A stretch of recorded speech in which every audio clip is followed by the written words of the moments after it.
Welcome to Finding the Front, brought to you by the proudly West Australian company, Euros Hartleys. This is a podcast series where we take time out to get to know the story behind the people who front some of Western Australia's leading companies. We look back at some of the moments in their life and career that shaped the journey to being the leader they are today, and provide you with some real insights into the way they think and approach things, both in business and in life. So get the volume adjusted in your car or your headphones sorted and settle in for a great story. Here is your Finding the Front host, Tim Banfield. Welcome back to the story of Paul House, CEO of leading global mining tech company Imdex. Let's crack on.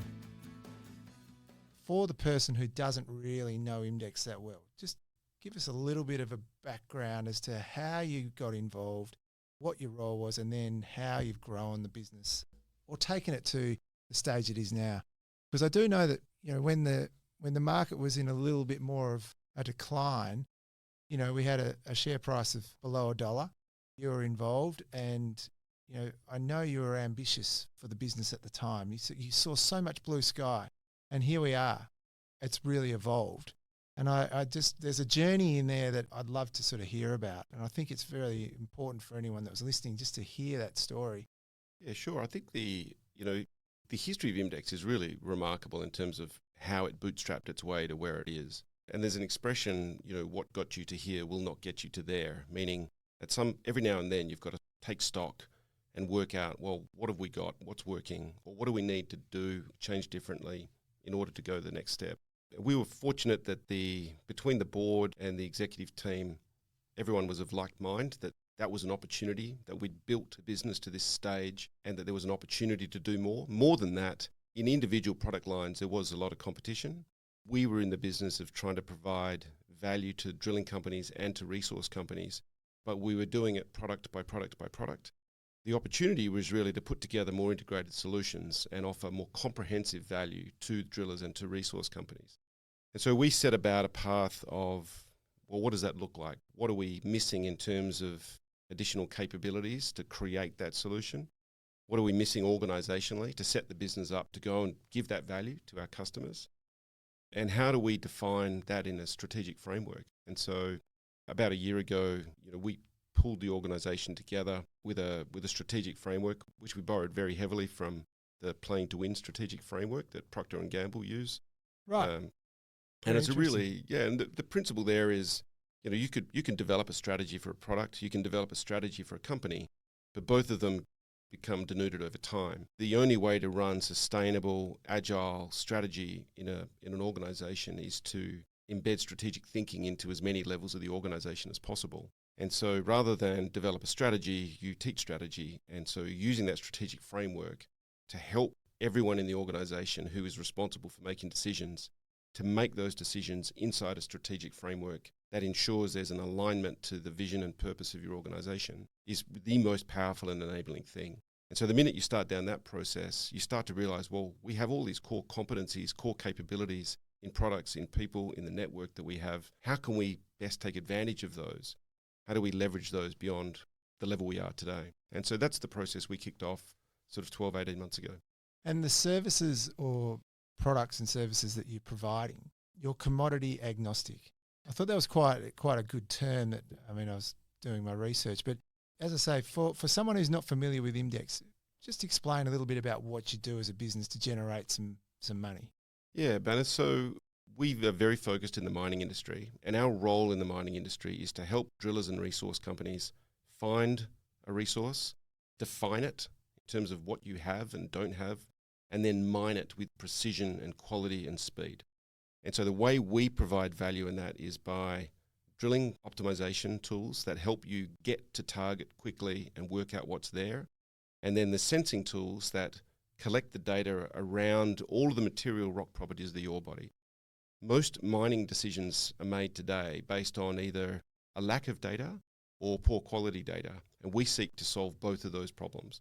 So if we can provide better richness of data in terms of quantity and better quality of data in terms of accuracy, then you know that the decision-making after that will be improved. And so there's an expression we use, and if you put good data in front of good people, they will make good decisions. And so it's finding ways that we are fulfilling that need. So in the mining industry today, typically when you don't have that information, you still make an assumption. Whether you have the data or not, you do make an assumption. Yes. And so the problem is very well known. Our opportunity is to try and find a way to make that a much more informed decision. Would you call Imdex a technology company or a mining company? Drilling company? Services? Yeah, we very specifically call ourselves a mining tech company as distinct from a mining services company. Yes. Mining services is a very broad church and it covers a large number of players. But they typically tend to be defined by they might be a bit more capital heavy, big yellow trucks or drill rigs. They're more people heavy, so you've got to mobilise a lot of people onto mine sites and remote operations. Imdex is neither of those two things. Right. They may not have intellectual property, we do. They may have one contract that's 10 or 15% of their revenue, we don't. We have a very broad base. They may be geographically constrained to Australia, we are truly global. And so for all of those reasons, the Imdex business model, by being capital light, people light, R&D intensive, enables us to provide technology solutions, therefore, that span all mining services and all mining companies and all geographies. You must have a large budget spent on research and development. Yeah, we do. That's the fun bit. We use a guide of about 10% of revenue, so it's Right. between $20 and $30 million a year. And there's no shortage of ideas about where to spend it. It's the discipline and rigor about picking the right projects to invest in. Yes.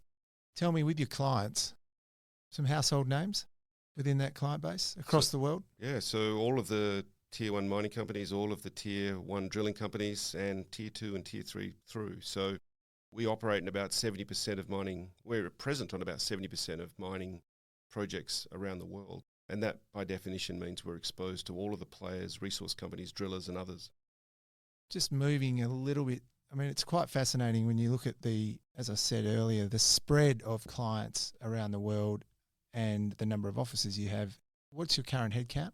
It's about 541 in 22 countries, but we sell in about 106 countries at the moment. Right. So the logical question is, how's the communication channels going with all of these people? Yeah, well, we used to travel a bit more, Banners, that's for sure. Well, that leads me to the impact of COVID as well. But I think more primarily is you would clearly have a pretty good, and I know you've alluded to this earlier, but a pretty good communication channel so that you can keep in touch. And with your knowledge and understanding of the different countries abroad and their requirements, how do you fit all that together? I think that's the fun bit. You're absolutely right. COVID was a delightful opportunity. I think the experience I had living and working in cultures prior to Imdex was the perfect grounding. The way we talk to our teams today and the way we try to make sure that the distance between my office and the guys on the front line at a mine site in Brazil, for example, is as short as possible, is we run I run 2 weekly video messages out to the teams. Every 2 months we run live town halls around the world. And at the next level down, we have a number of cross-communication teams or functional teams that cut across geographic boundaries and really make sure that Imdex is a global company that just happens to have its headquarters in Perth rather than a Perth company that happens to have operations around the world. And that distinction is culturally really important. And the key to that is, A, you've got to believe it, but B, you've got to live and breathe it by the way you communicate to your teams. And so what communications do you have with your group that are globally unifying, as distinct from how do you make sure your messages are understood in a way that is relevant locally in the different markets in which we operate? And that balance, I think, there's a bit of an art in that, but that's the fun bit, Dennis. Oh, you've done a phenomenal job to be able to capture the attention of all those people in different countries around the world and make it effective. And the effectiveness is the result of, clearly you put a lot of time into it, but that has to be a key plank or a key ingredient in terms of your natural progression you've experienced with Imdex, is the communication, the feeling of a team. Would that be fair to say? Yeah, we've got a wonderful team. Yeah. It's really diverse, and the breadth of skills and experiences inside our business. We have people that have been with the business for over 20 years. We have people who are joining the business for the first time, particularly because we're in a growth phase, of course, Banners. But we have been very fortunate in that we can attract and retain some of the really best people in every one of those disciplines, whether it's drilling capability, whether it's geoscience, geophysics capabilities, or whether it's any of the back office teams that actually are really instrumental to building our critical business capabilities that mean we can be effective in delivering services to our customers. And so I think that tension is available in the market today. Most industries are going through a pretty strong upcycle, mining in particular. And so for us, having a strong employee value proposition, which is ultimately defined by the people that work with you, they define the culture and they define who else will come and work with you, try and deliver that vision. The business itself, I said earlier, it's commodity agnostic. You are seeing, I'm sure you're seeing market data across all the mineral complex. Can you just give us a bit of an insight on what you're seeing? You know, in terms of the growth, the mining, how long the mining cycle is expected to last, how are you seeing it globally as well?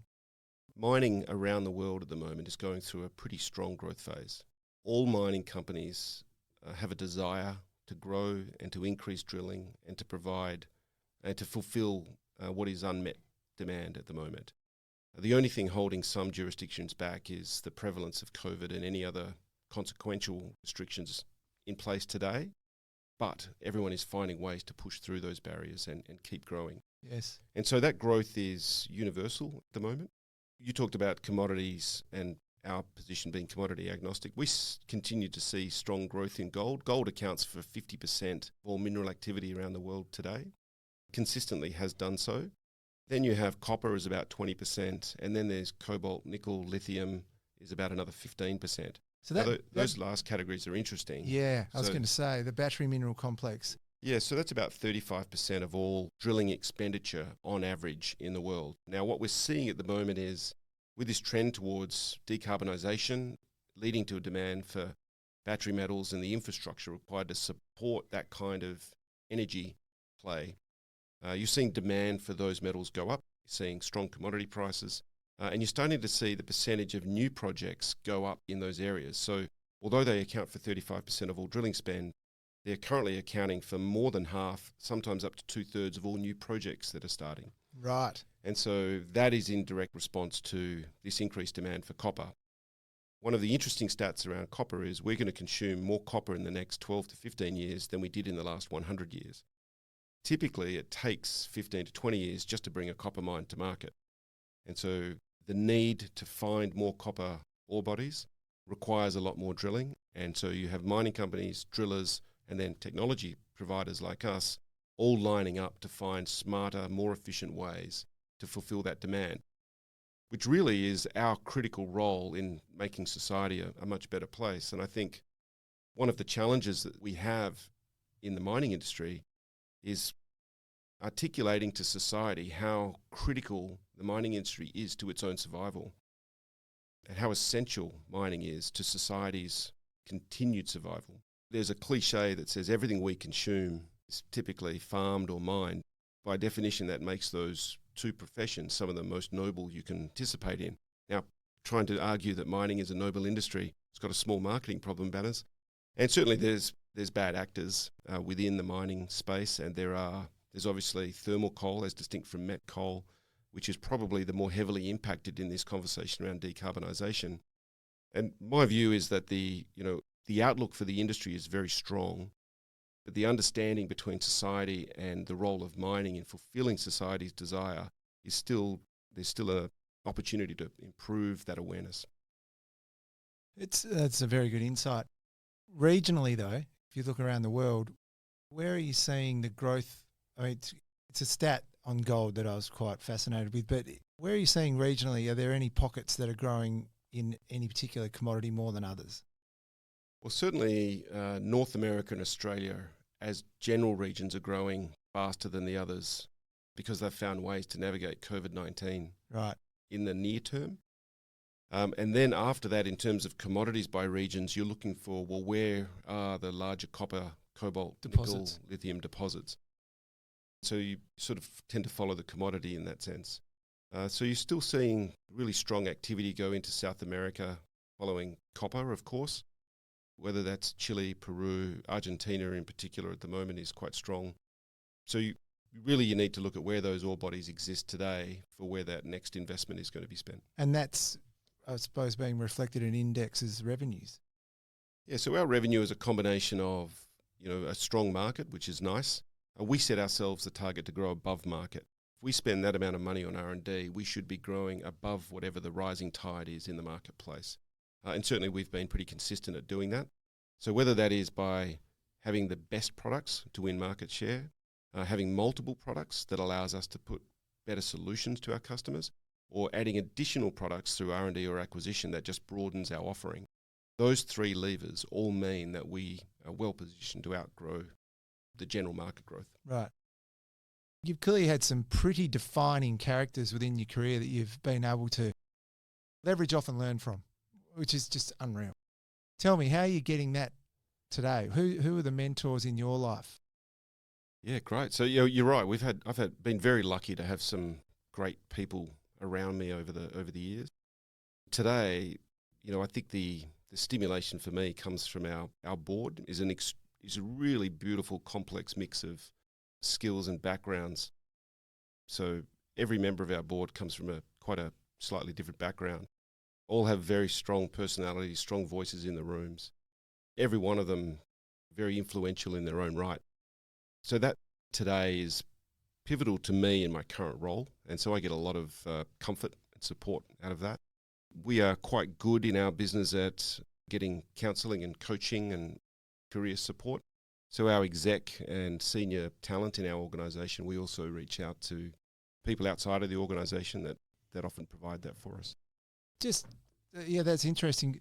With your board, just give us a quick snapshot on the calibre of that board. Yeah, it's very strong. I mean, Anthony, as our chair, has very strong corporate finance, very strong diversified industrial services, which by itself can be a very complex area because each business is usually quite unique. And so being able to understand what levers drive that business is a very strong skill. Sally Ann Lehman, who sits on the board of Beach and Newcrest and others, truly global mining industry professional, a mining engineer, back at a time when that was really quite a groundbreaking profession for strong female leads to go into that career.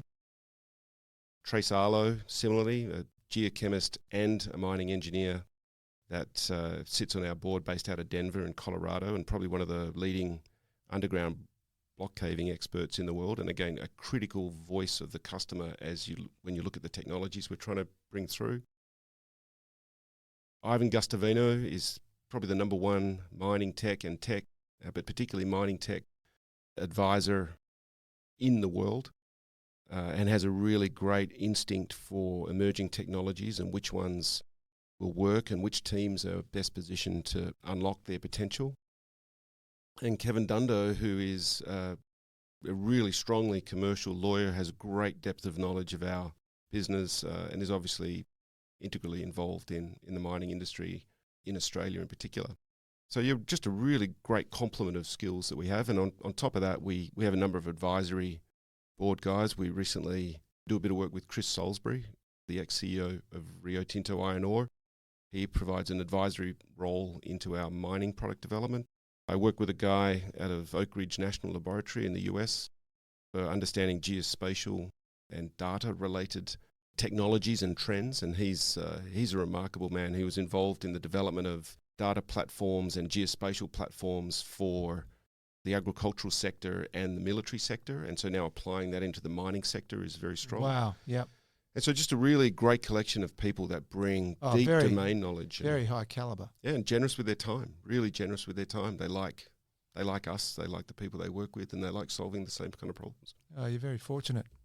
How do you feel WA is going with that real international look and feel that you have now? WA is certainly lucky to be in the position it's in and have had to be so unencumbered as a general statement around the state and all the people who live and work within it. That said, that doesn't come without a cost. And so to what extent have we been unable to, whether it's at a social and community level or at a business level, being able to fulfill unmet need? And so at some point you cross over the line between what are you saving versus what are you losing. As the rest of the world starts to awaken and start engaging again, there are a significant amount of resources to be deployed to solve some of the critical problems like battery metals or decarbonisation, innovation around new energy challenges. Having the opportunity to be present and participate and have partnerships that go across borders is now going to be vital. Yes. So the longer we leave it, the risk that we do not get access to those partnerships, those funds, those opportunities, the risk that we do not get access to the talent to bring them in to help solve those problems, I think will set us back. It's not too late. We are close.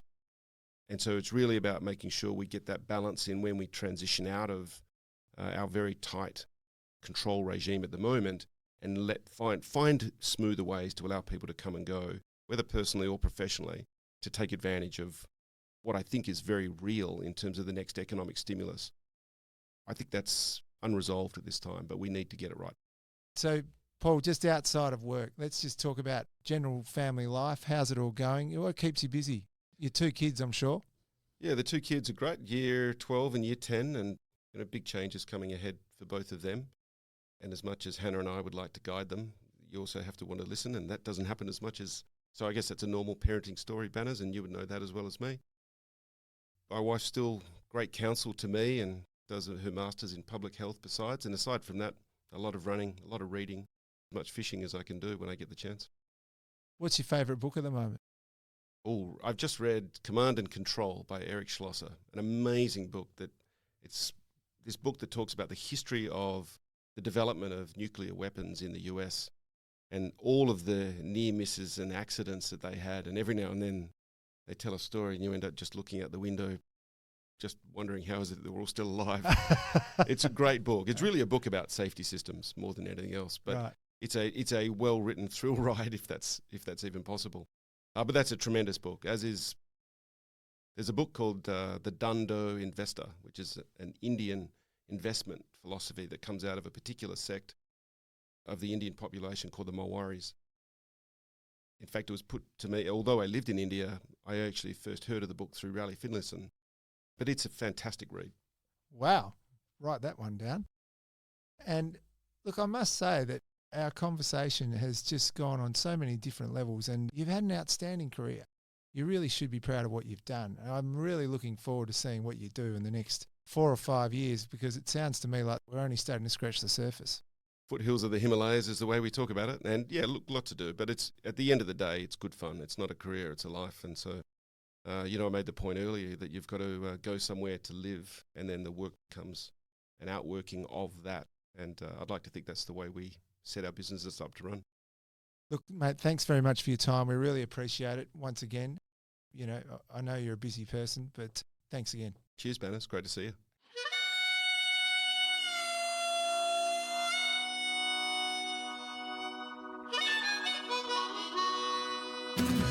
Thanks for listening to this episode of Finding the Front, brought to you by the proudly West Australian wealth management and diversified financial services company, Euroz Hartleys.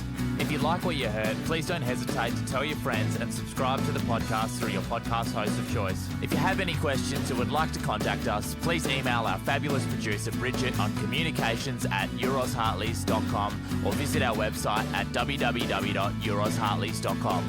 This podcast has been general information only. Euroz Hartleys holds Australian Financial Services Licence 230052.